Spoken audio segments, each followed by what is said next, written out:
Quinto dia da novena de Natal. Um Deus que se fez pobre.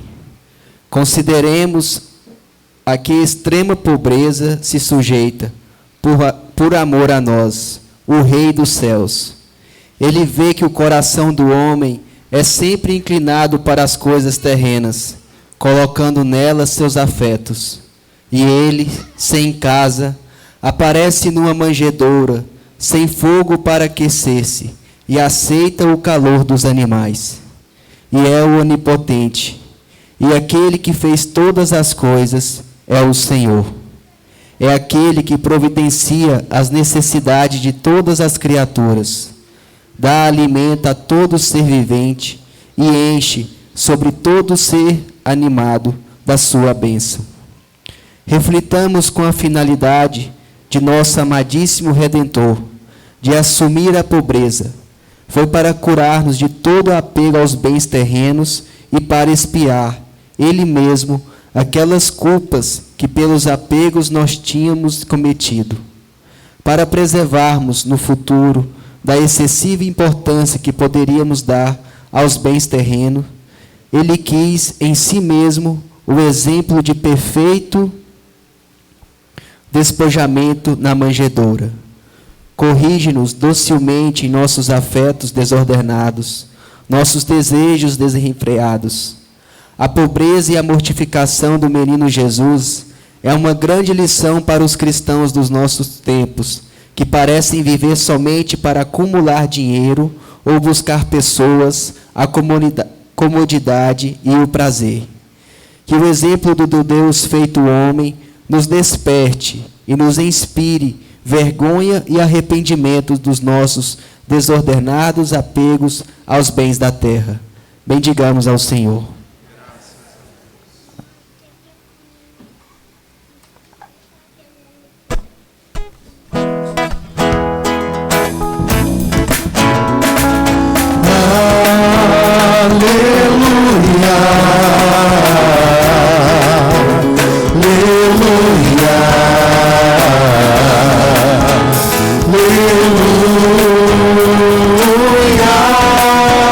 Significa louvai o Senhor, louvemos o Senhor. Aleluia. Solte essa voz, abre o coração. Aleluia.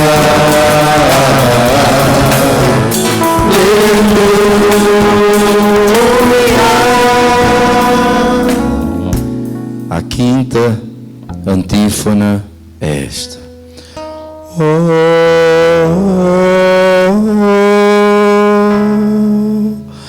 Ó chave de Davi, que abre as portas do reino eterno. Ó vinde, vinde livrai do cárcere o preso, sentado nas trevas. Aleluia.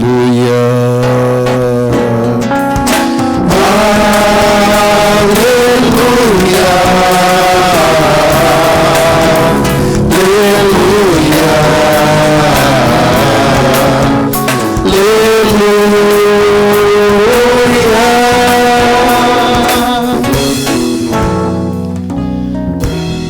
O Senhor esteja convosco. Ele está no meio de nós. Proclamação do Evangelho de nosso Senhor Jesus Cristo, segundo São Lucas. Glória a vós, Senhor. No 6º mês, o anjo Gabriel foi enviado por Deus a uma cidade da Galileia chamada Nazaré, a uma virgem prometida em casamento a um homem chamado José. Ele era descendente de Davi, e o nome da virgem era Maria. O anjo entrou onde ela estava e disse: Alegra-te, cheia de graça, o Senhor está contigo. Maria ficou perturbada com estas palavras e começou a perguntar: qual seria o significado da saudação. O anjo então disse-lhe: não tenhas medo, Maria, porque encontraste graça diante de Deus. Eis que conceberás e darás à luz um filho, a quem porás o nome de Jesus. Ele será grande, será chamado Filho do Altíssimo, e o Senhor Deus lhe dará o trono de seu pai Davi. Ele reinará para sempre sobre os descendentes de Jacó, e o seu reino não terá fim. Maria perguntou ao anjo: como acontecerá isso, se eu não conheço homem algum? O anjo respondeu: o Espírito virá sobre ti, e o poder do Altíssimo te cobrirá com sua sombra. Por isso o menino que vai nascer será chamado Santo Filho de Deus. Também Isabel, tua parenta, concebeu um filho na velhice. Este já é o 6º mês daquela que era considerada estéril, porque para Deus nada é impossível. Maria então disse: eis aqui a serva do Senhor, faça-se em mim segundo a tua palavra. E o anjo retirou-se. Palavra da salvação. Glória a vós, Senhor. Que as palavras do Santo Evangelho perdoem os nossos pecados. Vinde, Espírito Santo, vinde por meio da poderosa intercessão do Imaculado Coração de Maria, vossa amadíssima esposa. Amém. Meus queridos irmãos, minhas amadas irmãs, nós já falamos aqui, mas repetimos, o advento, esse tempo litúrgico que estamos vivendo, ele é dividido em 2 grandes partes. A primeira, a segunda e a terceira semana do advento são dedicadas, principalmente os domingos, falando sobre a segunda vinda de Jesus. Pode perceber os evangelhos que nós ouvimos nesses 3 domingos, não é? Representado pela vela, primeiro a verde, a roxa e depois a vermelha, melhor que róseo. Então, essas 3 semanas, esses 3 domingos, nós voltamos para o futuro. Mas a partir do dia 17, que foi no caso na terça-feira, nós começamos a segunda parte do advento, que é basicamente a novena do Natal. A preparação imediata, não só para o Senhor que virá, mas para o Senhor que já veio. Relembrando a sua primeira vinda, claro, na humildade, na simplicidade, como nós ouvimos a nossa querida Beata Helena Guerra, na segunda leitura dessa novena, nos explicar: um Deus tão grande se fez tão pequeno. Um Deus que criou o fogo, não tinha nem um fogo para o aquecer, aceitou o calor dos animais. Vocês sabem, eu já expliquei isso também para vocês, mas sempre é bom repetir. Por que é que tem sempre o burro e o boi junto ao nascimento de Jesus, junto à gruta? Todo presépio que é católico, se for completo, tem que ter sempre o burro e o boi. Não é que talvez lá tinha burro e boi, talvez não tinha.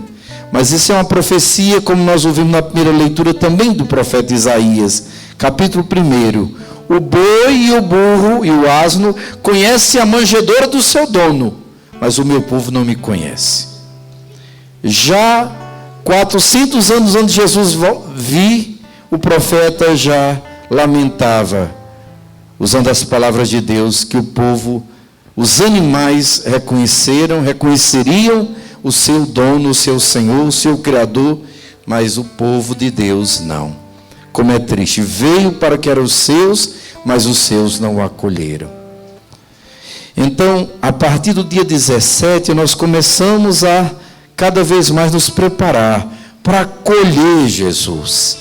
colher Jesus na humildade, na forma de uma criança, pobre, indefesa, confiado a esses dois maiores santos que já pisaram essa terra, depois de Jesus, claro, Nossa Senhora e o glorioso São José.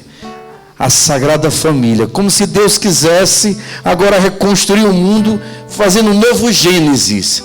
Agora não é mais Adão e Eva que pecaram, agora é a virgem e o puro São José, e o casto José. É agora a nova família, não baseada mais no sangue. Alguém diz: Nossa Senhora, Maria teve outros filhos, José, se era esposo dela, podia e devia ter relação com ela, tiveram outros filhos. Falam os irmãos de Jesus: nunca os filhos de Maria, nem muito menos de São José. Filho de Maria e de São José, adotivo, claro, só Jesus. Aqueles irmãos a gente sabe que são primos. E muitos esquecem que o casamento de Nossa Senhora e São José foi como o casamento de Jesus e a igreja. São Paulo, falando do matrimônio, ele diz: o matrimônio é algo tão santo que no casamento o homem é como Cristo e a mulher como a igreja. Tal como Cristo amou e se doou e salvou e se entregou pela sua esposa, a igreja, assim também, tal como a igreja tem que ser fiel a Cristo, assim a mulher ao seu marido. Então, se o casamento de Jesus com a igreja não tem o ato sexual, e nem por isso deixa de ser um casamento, é um casamento, inclusive é o modelo de todos os outros casamentos, é o parâmetro de todos os casamentos, segundo São Paulo, assim também esse casamento foi verdadeiro, mas nunca houve um ato sexual. Eu fico perguntando aqui para os homens: você teria coragem de tocar numa mulher que foi cheia do Espírito Santo, que gerou Jesus Cristo? Se a gente chega diante do Papa, a gente treme de emoção. Alguém já teve aqui a oportunidade de chegar perto do Papa? Você fica todo emocionado. Imagina um homem como nós, um pecador, mas tem uma missão tão bonita. Você imagina o que era estar perto de Nossa Senhora. Eu já falei isso também, mas repito, São Dionísio Areopagita, um dos que se converteram, depois se tornou o primeiro bispo de Atenas, inclusive lá em Atenas, ele é o patrono de Atenas, a Catedral de Atenas é dedicada a São Dionísio Areopagita. Ele morava ali, então, na Grécia, perto de Éfeso, e um dia ele foi em Éfeso visitar São João, né? E ele, então, encontrou Nossa Senhora, que estava lá em Éfeso com São João. Ele diz nos escritos dele, que quando ele chegou diante dela, se ele não tivesse uma fé bem verdadeira em Deus, a ponto de não cometer nenhuma idolatria, quase que ele se ajoelhava diante daquela mulher e a adorava. De tão santa, de tão extraordinária que era a presença de Nossa Senhora, sem falar nada. Imagine se São José ia tocar. Jamais. São José, guardião dos maiores tesouros de Deus, como ele guardou o seu filho lhe obedeceu, mas ele tinha muito cuidado, porque ele sabia que ali estava não só o seu filho adotivo, mas estava o seu Deus. Por isso que São José também adorava com Nossa Senhora o menino Jesus. Imagine o que é que acontecia naquela casa de Nazaré, a Sagrada Família. Fica imaginando Nossa Senhora colocando Jesus, o menino Jesus, para dormir, e São José ali adorando. Jesus vendo sua mãe preparando o pão, a refeição, seu pai trabalhando, suando para dar o sustento ao próprio Filho de Deus. Meus irmãos, como devia ser lindo essa família sagrada, não é? Mas ao mesmo tempo muito escondida, muito humilde, porque as coisas de Deus são assim. Às vezes a gente convive com uma pessoa tão santa, anos e anos, e a gente nem percebe, porque eles são pessoas extremamente discretas. Eu me lembro quando eu morei em Niquelândia, morava lá comigo o Frei Casimiro. Frei Casimiro é um santo em vida. Ainda bem que eu posso dizer isso, porque ele não está por aqui, está para Roma agora. mas é um santo mesmo, um homem de Deus, um homem de santidade de vida, uma pessoa verdadeiramente franciscana, realmente um homem de muita virtude. E ele foi se despedir depois de 2, 3 anos, morava ali, atendia muita gente, mas de uma discrição. Aí uma senhora foi dizer: nós tivemos a graça de conviver com um santo aqui, pena que nem todo mundo aproveitou. Depois uma senhora veio dizer: meu Deus, eu via sempre Frei Casimiro, eu sentia alguma coisa diferente, mas eu nunca tive a oportunidade de me aproximar com ele. Quer dizer, tive um santo perto e não aproveitei. Às vezes a gente não sabe a graça que a gente tem. Às vezes é uma mãe tão santa que a gente se acostuma, mas só quando ela parte a gente sabe a falta que faz, né? Uma mãe que trabalha de manhã até a noite, ali silenciosa, em oração, uma pessoa fervorosa, não vê falando mal de ninguém, só rezando, dando bons conselhos, se consumindo. É a primeira pessoa a se levantar de manhã no domingo, prepara tudo, depois vai para a missa, tenta levar todo mundo. Aquela pessoa de conciliação, de paz, que a própria presença dela já coloca aquela tudo em ordem. É aquela matriarca, aquela que não grita, não eleva a voz, mas tem uma autoridade, a sua própria presença. Às vezes a gente convive tanto tempo, principalmente quando somos mais jovens, e às vezes quando esse pessoal parte, a gente, meu Deus, eu tinha uma santa dentro de casa e não sabia, como eu muitas vezes não aproveitei. Assim devia ser essa vida. Graças a Deus, com certeza eles aproveitaram. Nós estamos falando então, desde o dia 17, de várias profecias do Antigo Testamento e a sua correspondência no Novo. Começamos no primeiro dia com a profecia de Jacó sobre Judá, depois a genealogia de Jesus no Evangelho de São Mateus, família humana. No segundo dia de 18 nós fomos para o profeta Jeremias, né, quando ele falava que Deus iria revogar as sentenças contra o seu povo, e o seu povo agora ia se lembrar não mais da saída do Egito, mas do Deus que ia trazê-los de volta à sua terra. E vimos também a anunciação do anjo a São José em Mateus. No dia 19, que foi ontem, nós ouvimos a profecia sobre Sansão, o nascimento milagroso, a força de Sansão, e a anunciação do anjo a quem? Do anjo Gabriel a Zacarias no templo. Hoje nós começamos, dia 20, com a profecia do profeta Isaías, que é uma das principais profecias do livro. Chama-se a profecia do Emanuel, capítulo 7, de 10 a 14. O profeta vai até o rei Acaz. O rei Acaz é um rei bom, mas fraco, dominado. Ele quer entrar numa guerra, numa aliança com povos vizinhos, mas que não será bom para o seu povo. É a guerra sírio-efraimita, da Síria, que vai se juntar com o reino do norte, o Efraim, para depois lutar contra o povo de Deus. E aí, no lugar dele confiar em Deus, que eles mesmos, inimigos, vão se destruir, sem ele precisar fazer nada, só basta ele confiar em Deus, não entrar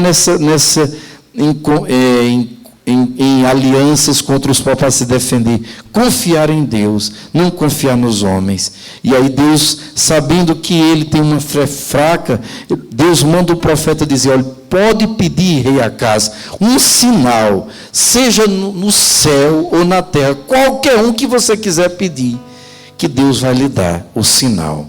Aí Acaz, com a falsa humildade, já querendo fazer sua vontade, ele quer dar uma de bom até para com Deus, hipocrisia, não é? Diz: não vou pedir sinal, não vou tentar a Deus. Claro, se isso fosse uma prova de fé, quando a pessoa diz, não preciso tentar a Deus, o que Ele quiser eu faço, mas eu não preciso de sinais, eu vou obedecer a Deus. Não é essa.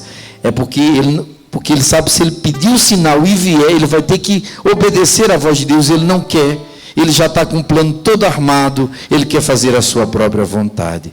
Como é terrível isso. É igual a pessoa que às vezes pede, discute aqui alguma coisa para mim, mas ela já está com a carta na manga. Se a resposta vier como ela quiser, ela faz. Se não, ela vai interpretar como ela quer. É terrível. Uma pessoa, por exemplo, está apaixonada, aí quer que você reze para que Deus faça com que a outra pessoa volte para ela. E se não é aquela pessoa? Mas aquela pessoa só quer aquela pessoa. Por isso que eu não rezo. Tem quem está as suas paixões, vá pedir a oração a outro. Eu não rezo, não. Sabe por quê? Porque você vai ouvir o que você não quer. Aí você quer a sua vontade e não adianta. É igual isso aqui. Olha o que o profeta diz. Não pedirei, o Acais diz, não pedirei nem tentarei o Senhor, disse o profeta. Ouvi então vós, casa de Davi, é o rei. Será que achais pouco incomodar os homens e passais a incomodar até a Deus? Quer dizer, você está querendo enganar até a Deus? Você quer fazer sua vontade? Por que não diz logo descaradamente? Que é muito mais fácil. E eu não quero ouvir, não quero sinal, porque eu quero fazer a minha vontade. Seja pelo menos sincero. Peque, mas peque pelo menos reconhecendo o seu erro. Mas não fique com essa coisa de querer enganar a Deus. Deus não suporta a falsidade, a mentira, não é? Pois bem, diz o profeta, o próprio Senhor vos dará um sinal. Que sinal vai ser esse? A virgem, aqui a tradução está uma virgem, mas no original em hebraico não é uma virgem. Nossa Senhora é Há uma grande diferença entre uma virgem, aqui nós temos várias virgens, com a graça de Deus. Mas nós não temos aqui a virgem. A virgem está aqui, representada por essa imagem. Uma virgem pode ser qualquer uma menina que não tenha tido ainda nenhum conhecimento sexual, nenhum ato sexual. Mas Nossa Senhora não é só virgem pura, intacta, imaculada. Antes, durante e depois do parto, ela é a virgem. Ela nunca conheceu o pecado, nunca um pensamento mau tomou conta da sua mente, nunca nenhuma impureza, nenhuma falsa intenção, aceitou a palavra de Deus. A gente vê na Anunciação, no Evangelho. Como se fará isso se eu não conheço o homem? Você diz, eu sou virgem. Ela já estava desposada. O casamento, claro, do judeu acontecia em duas partes. A primeira parte era o desponsório, não é? Que era um casamento realmente, não é como noivado. Já era casado, mas a noiva ficava pertencendo agora ao seu marido, só que ela ficava debaixo da autoridade do pai e da mãe na casa, enquanto o marido, no máximo em 1 ano, o máximo de tempo era 1 ano, ele teria que construir a casa, porque quem casa, quer casa, tem que construir sua casa, e aí pegar a sua esposa. Aquele momento que ele ia pegar a esposa para trazê-la à sua casa, e acontecer a união sexual, no caso do casamento ali, chamava-se as núpcias. Então, era a consumação do casamento. Mas se acontecesse uma relação antes das núpcias, não tinha problema, porque elas já estavam casados. Então, Nossa Senhora muito bem sabe que ela já está casada. Quando ela diz, não conheço o homem,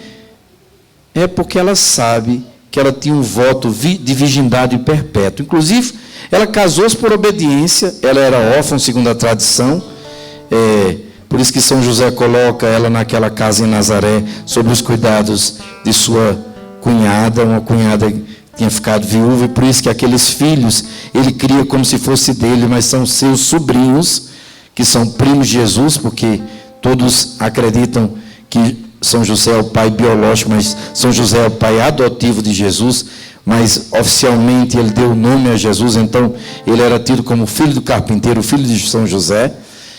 Então, meus irmãos, Nossa Senhora tinha feito esse voto de virgindade. Ela obedeceu casando, São José também não queria, ele tinha feito um voto de virgindade, ele ia criar aquele sobrinho como filhos, ele já tinha um pouco mais de idade que a Nossa Senhora, por isso que no primeiro momento ele nem foi para ser um dos escolhidos, possíveis escolhidos. Depois que o bastão não floriu, daqueles outros candidatos a casar com Nossa Senhora, foi que ele foi e o seu bastão foi... Aqui, inclusive, o bastão está sem flor, é meio herético esse bastãozinho.